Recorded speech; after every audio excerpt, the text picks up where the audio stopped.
বিদেশ থেকে কোটি কোটি টাকা এসেছে, খারিজি মাদ্রাসায় সন্ত্রাসবাদের প্রশিক্ষণ দেওয়া হয়েছে। অভিযোগ এসবের পিছনেই তৃণমূলের মদত ছিল। হারোয়ায় ইডি এটিএস অভিযানে সামনে আসছে নানা চাঞ্চল্যকর তথ্য। হারোয়ায় ইডি এটিএস এর যৌথ অভিযান, মাদ্রাসা ও হাসপাতালে তল্লাশি। 3 মাদ্রাসা ও বেসরকারি হাসপাতালের মালিক আব্দুল সামাদ থাকত তৃণমূলের ছত্রছায়ায়। বৃহস্পতিবার হারোয়ার এক তৃণমূল নেতার বাড়িতেও তল্লাশি চলে। এই তৃণমূল নেতার নাম আব্দুল গাজী। বছর খানিক আগে তাকে গ্রেফতার করে উত্তরপ্রদেশের জঙ্গি দমন শাখা। সংস্থা ছিল কালিকাপুর, সেই সংস্থার হয়ে তিনি কাজ করতেন। তার কাজ ছিল এলাকাবাসীর উন্নয়ন। সমস্যার নামে একটা ক্লেম হয় এখান থেকে প্রায় 2-3 বছর আগে। সেই ক্লেম হলে তখন আবদুল্লাহ গাজীর ছেলে আবু রাইরা গাজী, উনি দেওবন্দ দারুল উলুম মাদ্রাসায় পড়তেন। ওইখান থেকে ওকে প্রথম অ্যারেস্ট করে এটিএস। তারপর আবার আব্বাকে তোলে, আবদুল্লাহ গাজীকে তোলে। মধ্যপ্রাচ্য থেকে টাকা এসেছে পশ্চিমবঙ্গের খারিজি মাদ্রাসায়। অভিযোগ এইসবের সঙ্গে প্রত্যক্ষভাবে জড়িত ছিল এই আব্দুল গাজী।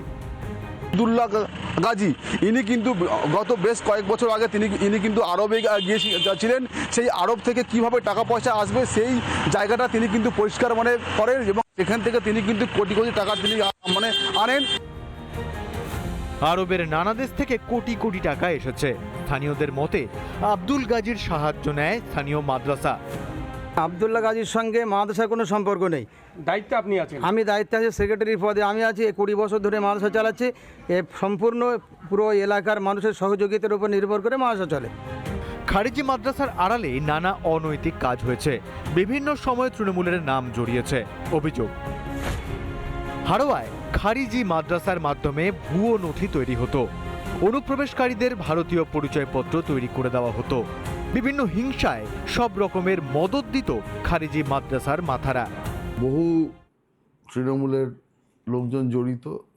প্রশাসনে বিভিন্নভাবে এদের সাহায্য করেছে এই যে জাল নথি তৈরি করতে, বা অনেক সময় যে বিভিন্ন ডকুমেন্টেশনে সাইন করে দিয়েছে, এর মধ্যে অনেক অফিসারও জড়িত আছে।